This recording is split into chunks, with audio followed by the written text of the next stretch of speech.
दोस्तों, बचपन से हम सब लोग नदी को देख के काफ़ी एक्साइटेड होते हैं। जब भी हम नदी को देखते हैं तो हम ऐसा सोचते हैं कि हम उसमें कूद कर नहाएं, और कई लोग उसमें कूदते भी हैं ये अंदाज़ा लगाए बिना कि वो कितनी ज़्यादा गहरी है और उसमें कौन कौन से जीव जैसे सांप या मगरमच्छ भी हो सकते हैं। लेकिन गाइस, यू नो व्हाट, इन चीज़ों से तो आप बच भी जाओ, लेकिन क्या हो अगर उस नदी में कोई दानव रहता हो? उससे बचना लगभग इम्पॉसिबल है। तो कौन है वो नदी का दानव और दानव कैसे बना, और उसने ऐसा क्या डिस्टर्बिंग किया इस स्टोरी के कैरेक्टर सुमन के साथ, जिसे जानने के बाद गांव वालों के होश उड़ गए। वो जानने से पहले हॉरर स्टोरीज।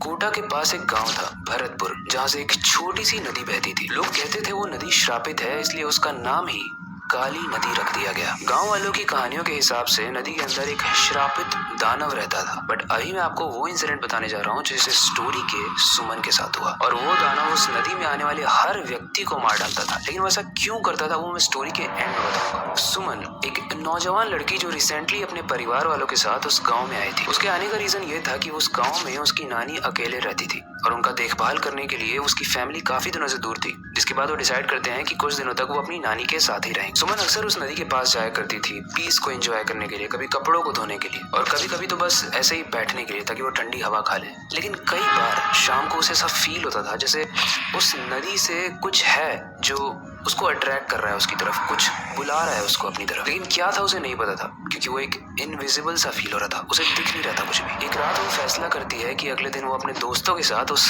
नदी के अंदर जाएगी। उसने अपने दोस्तों को समझाया कि मेरे साथ प्लीज चल लो, क्योंकि नानी मुझे अकेले वहां जाने नहीं देगी। लेकिन गाइस, जैसे ही वो नदी के पास पहुंचती है सब कुछ बदल जाता है। चांद की रोशनी में नदी का पानी चमक रहा था। उसे याद है कि जब से वो इस गाँव में आई है वहाँ के लोग कहते हैं कि इस नदी में कुछ तो है। तो आज सुमन ये डिसाइड करती है कि वो सब कुछ जो गाँव वाले कहते हैं वो अपनी आंखों से देखेगी। लेकिन जैसे ही वो नदी के पास जाते हैं उस नदी में से बहुत बड़ी लहर उठती है, इतनी बड़ी जो कि नॉर्मल तो बिल्कुल नहीं थी। ऐसे में सुमन क्यूरियस होकर पूछती है अपनी दोस्त सीमा से, ये क्या था?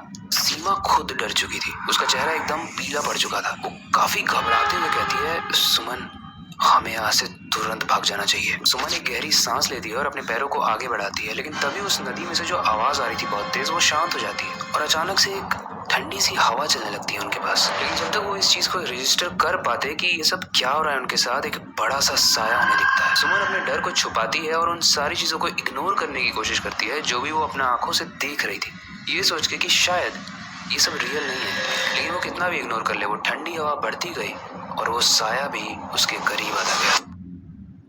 तभी सुमन एक आवाज सुनती है, एक क्रीपी सी आवाज जो बहुत तेज से आती है, मैं तुम्हारे साथ अपनी मौत का बदला लेना चाहता हूँ। सुमन बहुत तेज से अपनी आंखों को बंद कर लेती है, वो ये सोच के कि जब वो आंखें वो खोलेगी तो सब कुछ नॉर्मल हो जाएगा। और जैसे ही वो अपनी आंखों को खोलती है, सुमन के सामने एक सड़ी हुई शक्ल का इंसान खड़ा था जिसके चेहरे से बहुत ज्यादा खून टपक रहा था और उसमें से बहुत स्मेल आ रही थी। उसको देखते ही सुमन को ऐसा लगा जैसे डर से उसकी जान निकल जाएगी। वो दानव उन दोनों को ही देखता है और उसके चेहरे पर बहुत ही क्रीपी तरीके से स्माइल थी। दानव फिर से बोलता है, मैं तुम दोनों को आज सबक सिखा कर रहूंगा। सुमन और सीमा बहुत डर जाते हैं, कोई भी होता तो बहुत डर जाता है, ये नॉर्मल तो बिल्कुल नहीं था। दोनों ये देखते ही बहुत तेज से भागने की कोशिश करते हैं, लेकिन वो दानव समझ चुका था इनका प्लान। अचानक उस पानी की लहरों में बहुत तेज से हलचल होने लगती है, बहुत तेज आवाज आती है और नदी के किनारे से वो दानव निकलकर इन दोनों को अपने हाथों से पकड़ लेता है और बोलता है कि अब मैं तुम्हें नदी में डुबा दूंगा और तुम्हें अब कोई भी नहीं बचा सकता। चारों तरफ बस दानव की आवाज थी। ऐसा लग रहा था कि कहानियों से निकलकर कुछ असली बन गया हो। इस अगले दिन गांव वालों को नदी के किनारे सीमा और सुमन की बॉडी तैरती हुई मिलती है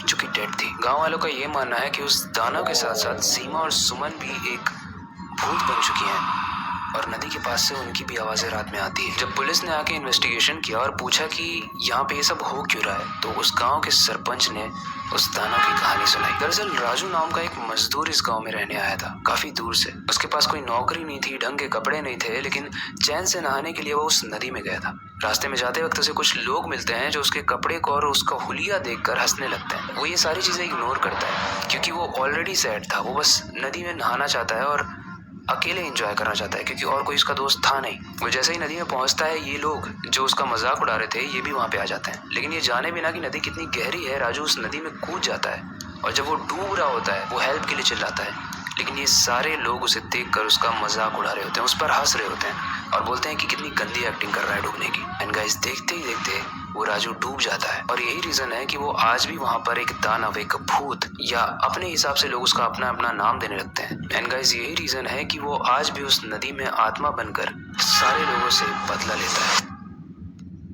गाइस ये स्टोरी हॉरर तो थी, लेकिन उसके साथ हमें एक लेसन भी देके जाती है कि हमें किसी का भी मजाक नहीं उड़ाना चाहिए, क्योंकि कुछ लोग आपसे बदला जरूर लेते हैं। इट डजंट मैटर कि वो जिंदा है तब लें या मरने के बाद लें। वेल, स्टोरी आपको कैसे लगी? इस स्टोरी से रिलेटेड कोई भी फीडबैक हो तो आप कमेंट सेक्शन में जरूर बता सकते हो। आपके पास कोई टॉपिक है जिसे आप चाहते हो हम नेक्स्ट स्टोरी में कवर करें तो आप कमेंट सेक्शन में जरूर बता सकते हो। आपके सारे ही कमेंट्स हमारे लिए बहुत ज्यादा वैल्यूएबल होते हैं। बाकी अब वक्त आ चुका है इस स्टोरी को एंड करने का और नई स्टोरी पर काम करने का, लेकिन जाने से पहले बस एक ही चीज कहना चाहूंगा, स्टोरीज डिफरेंट होती हैं लेकिन लास्ट वाला पार्ट नहीं।